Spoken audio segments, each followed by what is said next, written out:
So The Mandalorian Season 2 is just a couple of days away, and I have some predictions before it begins. I know everybody's doing their final predictions, but these are just mine.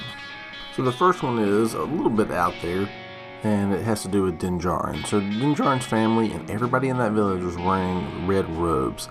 And the only time we ever see robes usually is with a religious sect or cult. And the only time we ever saw red was either with the Sith or with worshippers of the Force on Jeddah.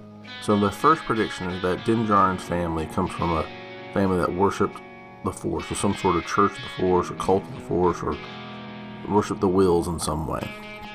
So that's the first, we're going to find that, because I think that Din Djarin is going to be forced to deal with his past as he searches for the Jedi. The next one has to do with Bo-Katan. Now I know there's a rumor out there that Bo-Katan will have a series with Cara Dune or Katie Sackhoff and Gina Carano, but I just don't think that's going to happen. I think that Bo-Katan is dead, and the reason being is because Katie Sackhoff's playing a character that is 15 years older than her. Now maybe that's possible, maybe they'll make her look older, but I don't think it's going to happen. I just don't think it's possible that Bo-Katan would still be living after losing the Darksaber. I just think she'd fight for it to the death. So I don't think she's living. Though I do think Gina Carano's character, Cara Dune, will become a new Mandalorian. And I think that this series is actually about 4 Mandalorians. Din Djarin, Cara Dune, Sabine, and Boba Fett. First, Sabine. Yes, Sasha Banks is playing Sabine. I know that some people are saying that she's not, but the character is played by a very physical person. She's about the right age for Sabine. She has the right temperament. I think that Sasha Banks is probably playing Sabine. The next is Boba Fett. We know that Tamar Morrison is in this.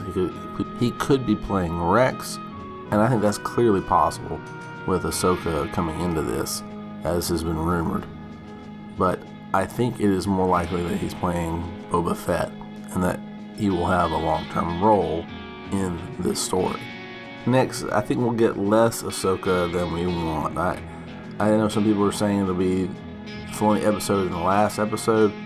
I think it's only going to be a single portion of the Filoni episode, so I don't even think it'll be the whole episode.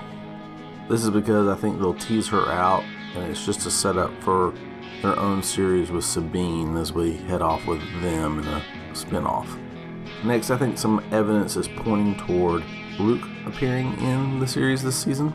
We know that Mark Hamill sold his likeness for Star Wars to be used, so they'll probably use some digital recreation or youthful version of Luke. And we know that Din Djarin's looking for Jedi, the ultimate destination being Luke. So I think there's a good chance that we will see Luke, at least briefly. I think the scenes that we've seen in the trailers are mostly from the first episode, which we have now learned is going to be 52 minutes long, and that it's going to deal with the egg canister, and the egg canister is going to be part of what he has to track down because of a job he took. I think his job is to protect it in all actuality, and now he has to get it back.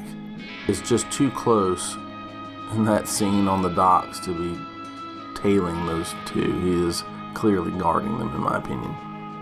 And lastly, I don't think the season's going to end on a happy ending. I think it's going to end on a cliffhanger, and I think that cliffhanger, at the very minimum, is that Moff Gideon gets Baby Yoda's DNA. I think it's more likely he actually gets Baby Yoda. But that is my final prediction for Mandalorian Season 1. And if you want to see Star Wars Santa push back against some of my ideas and agree with some of my ideas, and basically just have a discussion, join us over on his live stream tomorrow. Just follow the end screen, it'll show up tomorrow, so you can go there. Alright, see you there. Don't forget to like, share, and subscribe as we leave you with a shot of our family Mandalorian helmets.